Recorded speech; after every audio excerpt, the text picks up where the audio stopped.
वीरेंद्र सिंह जी भी आ गए हमारे साथ डिबेट में। भाई वीरेंद्र जी, आज दो मुद्दे हैं डिबेट के। एक मुद्दा है बीजेपी में हलचल और दिल्ली के दौरे, और दूसरा अखिलेश यादव ने आज अचानक से बम फोड़ा किसके ऊपर? चुनाव आयोग के ऊपर, और कहा हारे नहीं है, हराए गए हैं। और हराया किसने है? चुनाव आयोग की बेईमानी ने। ये दो अलग अलग पोल पर ये घटनाक्रम चल रहे हैं, एक सत्ता पक्ष और एक अपोजिशन। देखिए, बीजेपी एक बड़ी पार्टी है, राष्ट्रीय पार्टी है। राष्ट्रीय पार्टियों में बहुत सारे फैसले दिल्ली से होते हैं, तो स्वाभाविक है कि नेताओं का अपना आना जाना लगा रहता है। लेकिन जब इस तरह से नेता जा रहे हैं, राष्ट्रीय नेतृत्व से मिल रहे हैं, बार बार तस्वीरें आती है, तो चर्चा होनी स्वाभाविक है कि आखिर क्या होने वाला है। अभी उत्तर प्रदेश में सरकार बने 5 महीना हुआ है। 5 महीना में अगर मंत्रियों के स्तर पर देखेंगे आप, तो कई सारे मामले ऐसे आए जो सरकार में नहीं आने चाहिए थे। दिनेश खटीक का इस्तीफा तक आ गया, उस पर बवाल मचा। ट्रांसफर पॉलिसी को लेकर, स्वास्थ्य विभाग में तबादलों को लेकर बवाल मचा। केशव मौर्य जो डिप्टी सीएम है, वो लगातार उत्तर प्रदेश से लेकर देश में उनकी सक्रियता, केंद्रीय नेतृत्व द्वारा उनको लगातार महत्व दिया जाना, बड़ी सारी चर्चाएं आती रहती हैं। लेकिन जब जब कोई पार्टी दिल्ली से चलती है, वहाँ पर गुटबाजी हमेशा रही है और गुटबाजी हमेशा रहेगी।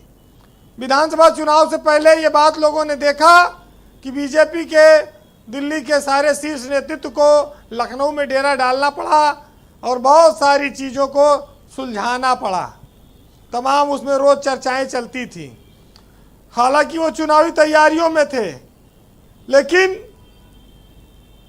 बीजेपी की जो शीर्ष लीडरशिप है वो जानती है कि उत्तर प्रदेश उसके लिए बहुत महत्वपूर्ण है, लोकसभा का चुनाव जीतना है, और वो नेताओं को अलग अलग जिम्मेदारी भी दे रही है।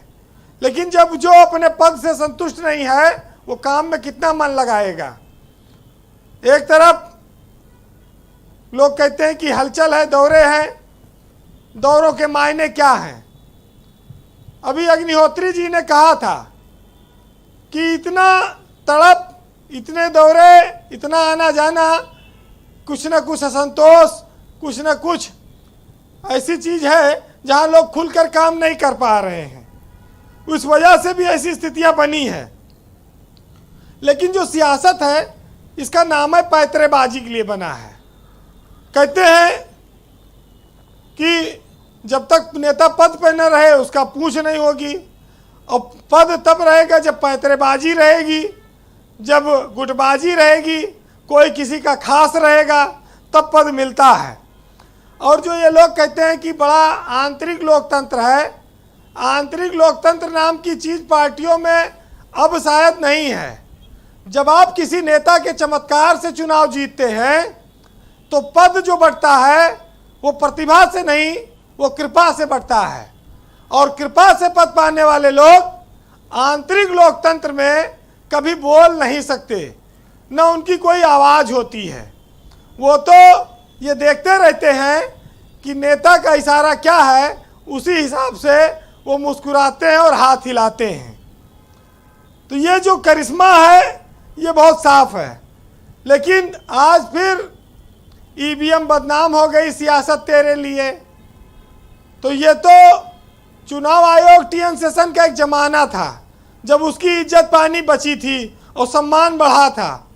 उसके बाद तो फिर आप जानते हैं कि सरकारी संस्थाओं पर तमाम आरोप हर बार चुनाव में लगते रहे हैं। अब वो चुनाव एक पुरानी बात हो गई, ईवीएम के रिजल्ट एक पुरानी बात हो गई। चूंकि अखिलेश यादव सबसे बड़ी पार्टी के विपक्ष के नेता हैं, उनका बोलना महत्वपूर्ण हो जाता है। वो बीजेपी को वो इकलौते टक्कर देने वाले नेता है उत्तर प्रदेश में। बाकी बीजेपी का रास्ता तो साफ है। धर्मवीर प्रजापति जी बैठे हैं, चुनाव पहले कह रहे थे, चौधरी जी जी धर्मवीर साहब बैठे हैं, कह रहे थे चुनाव से पहले हमारी सरकार बन रही है। विधायक जीत नहीं पाए, एक ही विधायक आया। सियासत में तमाम बार उम्मीद के विपरीत जो है निर्णय आ जाता है जनता का। उम्मीद के अनुरूप सीटें नहीं आती जी। तो बहुत दिनों तक गायब रहना पड़ता है। सियासत क्या गिरगिट नेता गिरगिट की तरह है कि जब मौका पड़े रंग बदल लो, इसका भी नाम है। तो इसलिए बहुत सारी चीज़ें ऐसी हैं। लेकिन जब से बीजेपी पार्लियामेंट्री बोर्ड का बदलाव हुआ, अभी तक ये था कि हिंदुस्तान में जो ताकतवर राज्य का मुख्यमंत्री होता था वो बीजेपी के बोर्ड में रहता था। प्रधानमंत्री नरेंद्र मोदी जब मुख्यमंत्री थे तब भी वो पार्लियामेंट्री बोर्ड में रहे, वो बहुत पावरफुल मुख्यमंत्री माने गए थे। लेकिन इस बार किसी मुख्यमंत्री को नहीं रखा, उल्टे कुछ बड़े नेताओं को हटा दिया। बड़ा आश्चर्य होता है कि आगे क्या होगा। अब दोनों डिप्टी सीएम हैं, दोनों की इच्छाएं हैं, अब उनको क्या मिला है और कितना मिला है ये तो वही जानते हैं।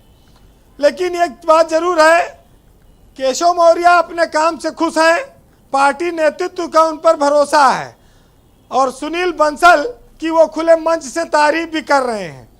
सुनील बंसल का जाना बीजेपी की गुटबाजी को थामने वाला कोई ऐसा नेता अभी फिलहाल उत्तर प्रदेश में अब नहीं बचा। तो ये भी एक बीजेपी का नुकसान है, क्योंकि बंसल एक बहुत बड़ी ऐसे शख्सियत थे जो बीजेपी में हर तूफान को उन्होंने थामा और पार्टी की बदनामी बचाई, काम पर लगाया, जीत हासिल की। लेकिन सियासत में कभी भी तख्ता पलट हो सकता है। जनता, पार्टियां, सरकार, तमाम सारी स्थितियां, इक्वेशन उन पर निर्भर करता है। हालांकि आज दिल्ली दौरों पर बड़ी चर्चा है ब्रजेश जी, लेकिन ये चर्चा शायद तब ना होती अगर लोगों को जिस मान सम्मान के साथ बनाया गया उसी मान सम्मान के साथ उनको काम करने का मौका दिया जाता।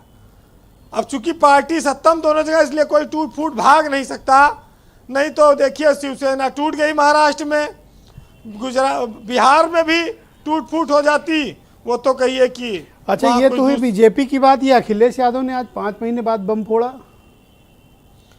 देखिए अखिलेश यादव अब लोकसभा चुनाव की तैयारियों की ओर बढ़ रहे हैं। अखिलेश यादव ने ये बात कहकर ये लोगों को सोचने पर मजबूर किया कि भारत का चुनाव आयोग क्या अब टीएन सेशन के ज़माने जैसा मजबूत है या उस जैसी कार्रवाई करता है, या उसकी जो कार्रवाई की निष्पक्षता है जनता उसको महसूस करती है। बहरहाल ब्रजेश जी वीरेंद्र जी, एक साहित्यकार ने लिखा है जो लोग दिल्ली जाते हैं, दौरा करते हैं, वहाँ कुछ तो बात होगी कि तुम्हारे पास ही रहते न छोड़कर जाते और तुम ही नवाजते तो हम क्यों इधर उधर जाते। जो मिला बड़ी गहरी बात, गुजारा न हुआ और क्या हम किसी और से मनसूख हुए, क्या ये नुकसान तुम्हारा न हुआ। बड़ी गहरी बात बोल रहे हैं वीरेंद्र जी आप।